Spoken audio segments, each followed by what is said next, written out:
Welcome back to another video on the channel. It is time for the clay court season to get underway in Monte Carlo. A fantastic event that has been pretty much dominated by Rafa Nadal over the past 15 years, which is hardly a surprise. Nadal's won this title, I think, 10 times, Djokovic twice. But the defending champion back from 2019 is actually Fabio Fognini, which is interesting. And if you watch that, final back in tournament, he played fantastically well, and he turns up at this tournament, and I'm sure he'll be looking to defend that title with everything possible. I think the tournaments tell you a lot about how the players are feeling and how they've adapted to the clay courts before obviously the big one at the end of the month, the French Open, which has unfortunately been delayed by a month. But hopefully the French Open does go ahead at that date, and we get to see whether Rafael Nadal can win a 14th French Open title and surpass Roger Federer on 21 Grand Slams. But for now, I'm just going to focus on the Monte Carlo Masters. So I'm just going to run through, 3 of the 4 leading contenders, talking about their clay court games, and talk about a couple of the players that are going to be in the draw, and also make my prediction for who I think will win the tournament next Sunday.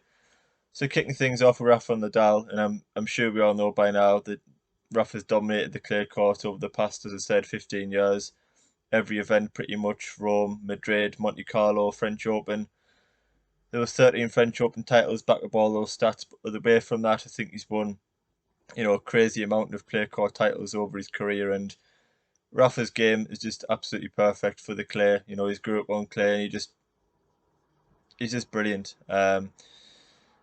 He's just got the perfect game style for clay, and he executes it all the time. And he's very, very difficult to beat. I think over 3 sets, he is beatable, and he's shown that over the past few years that if a player does turn up and play lights out tennis, aggressive, beats the Nadal defense, manages to attack the net, then he is beatable off the top players now. But over a 5-set match against Nadal and clay, it's incredibly difficult and almost an impossible task. So I'm sure players will be looking to beat Nadal this week. It's always the player that you want to beat in the clay court. It's the biggest confidence boost you can get going into the French Open. So I'm sure somebody will want to take Nadal out the draw, and that'll give them huge confidence and sort of a fear factor in the draws as well. But Nadal, why is he so good on clay? And I've been analysing a lot about this. Since the Australian Open, I've been watching lots of Nadal from previous years on clay, and it's just his movement, I think, and his consistency, the depth that he gets. The second serve, kick serve is fantastic, and I think the slower the court, the better off Nadal we see. And I think Monte Carlo is typically the slowest clay court. When I've looked at the court speeds over the years, that just allows Rafa so much time. Time to get on the forehand, use those fantastic angles, get the consistent depth and width that he does. The double-handed backhand has become a better and better weapon, I think, for Rafa Nadal over the years. As I mentioned, the angles that he creates in that shot is just frighteningly good. He constantly pulls players out of position.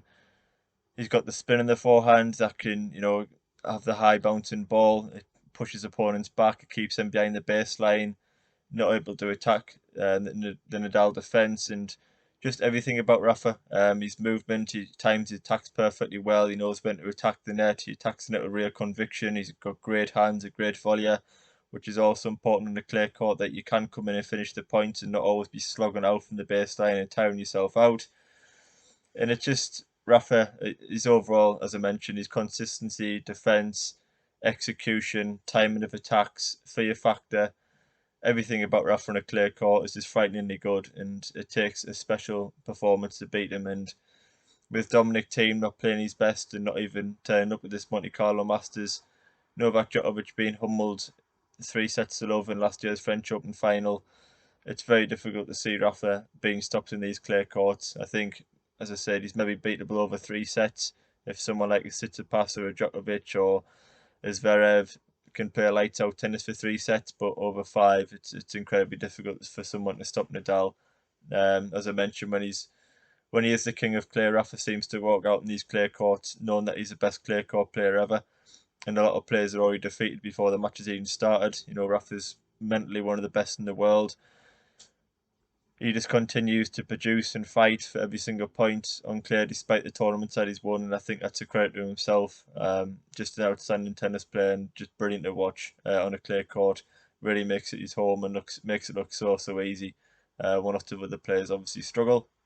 Novak Djokovic has done very well on clay courts over his years. I think he's won 15 clay court titles. Did obviously win one French Open title a few years ago now. One point I did pick up on with Novak Djokovic is that I don't think he's always served the best on clay court, but at the Australian Open, I think Djokovic served as well as the Grand Slam as I've seen for a lot of years. You know, he served well over 100 aces at the Australian Open, and it wasn't just the aces; it was the timing of the big serves. You know, the amount of break points that he saved with aces and first serves, the amount of aces that he hit in tie breaks and in big moments of matches and semi-finals, and the final against Medvedev was very positive for Djokovic. And I think he's just constructing points so well off that first serve. You know, he's really using the wide serve now, opening up the forehand, and he wasn't necessarily hitting 1-2s, the forehand winners, but certainly constructing points a lot better. You know, looking to come inside the baseline, attack the net, and I think that's what he's got to do now against these young players. I think these young players are now, like the team and the Tsitsipas and Medvedev, are starting to match Djokovic from the baseline. You know, you can't just dominate the baseline now of these long matches. I think he does have to look to be more aggressive, open up in the forehand, look to attack the net, where he's very good. You know, I think Djokovic is a very good volleyer. And I think if Djokovic can come on these clay courts, use the wide serve, use that consistent first serve to get players out of position, and then look to be aggressive, then I think Djokovic could do better on the clay courts than what he's done in recent years. But Djokovic is a player that just adapts to all surfaces. We've seen it all throughout his career.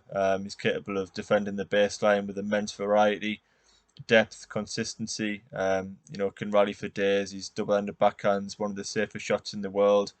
His forehand is, in my opinion, not as reliable as his backhand, but it's still a very good weapon. He's adopted the drop shot a lot more over the past few years to try and shorten points and just vary up his game, which I think still needs perfecting.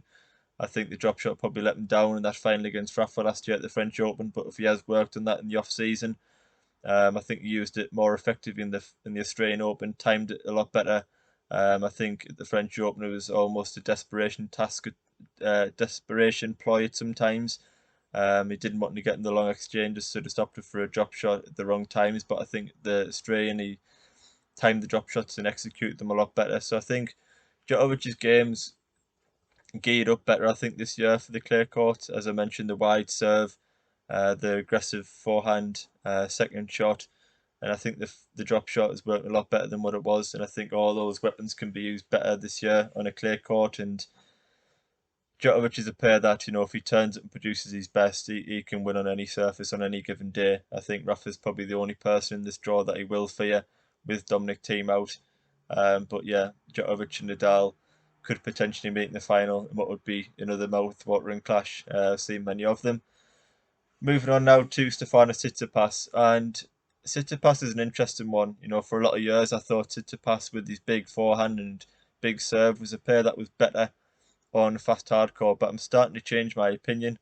I saw an interview from him a few weeks ago, and he said that the clay courts are his favourites, and I doubted, is he just saying that because the clay court season's coming up?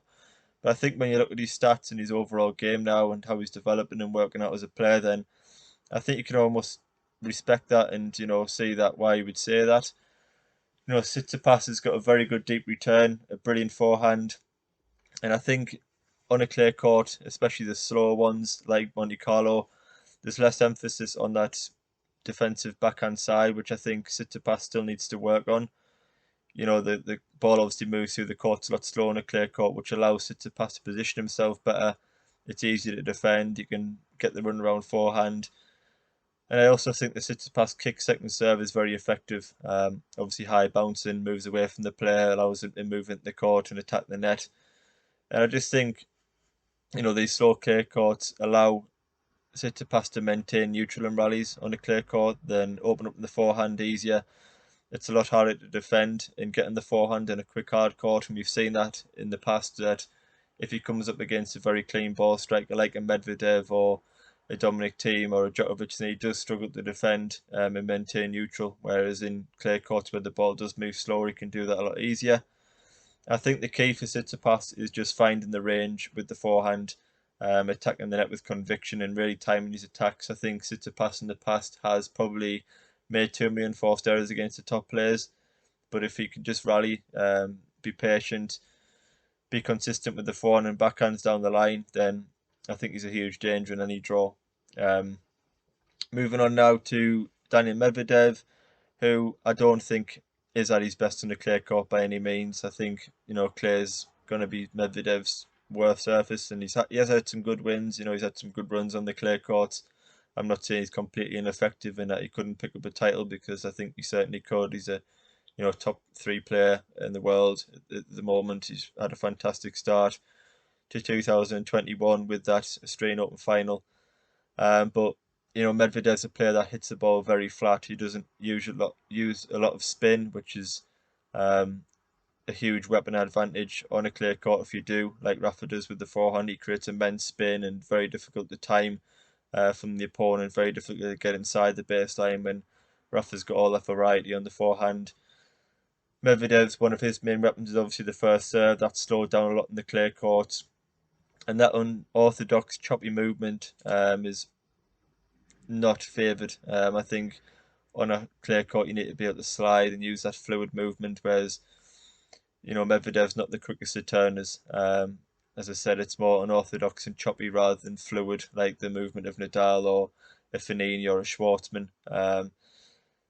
And yeah, I just think Medvedev, if you put emphasis on fitness, he does seem to struggle. He seems to cramp up and struggle with the long exchanges for in the long matches. We've seen it against Djokovic, we saw it against Rublev in the Australian Open, that when the matches do get really tough in the back end of sets, he does seem to struggle, in my opinion, and unravels quite quickly. So I wouldn't say the clay court is suited to Medvedev at all, but he might prove me completely wrong. But they're the 4 players I'm going to talk through. Also in the draw, you've got Hubert Hurkacz, who had a fantastic week a couple of weeks ago now in Miami to claim his first ever Masters title. A brilliant win for him. He'll arrive in Monte Carlo in full form, but similarly to Medvedev, he's not suited to the clay courts too much. Yannick Sinner reached the final of Miami, a teenager that's coming through, playing fantastically well, and I do think he actually plays Nadal in the second round of the Monte Carlo Masters, which should be a great start in match for Rafa and Yannick Sinner as well, a great opportunity for him. Felix Auger-Aliassime has recently added Tony Nadal to his team, which is a fantastic recruitment. To be interesting to see how that develops, and if Auger-Aliassime can make the necessary improvements to start competing for titles consistently. And also players like Diego Schwartzman, Alexander Zverev, Fabio Fognini, the defending champion, Andrei Rublev, and many, many more. So we've got a fantastic week of tennis coming up in Monte Carlo.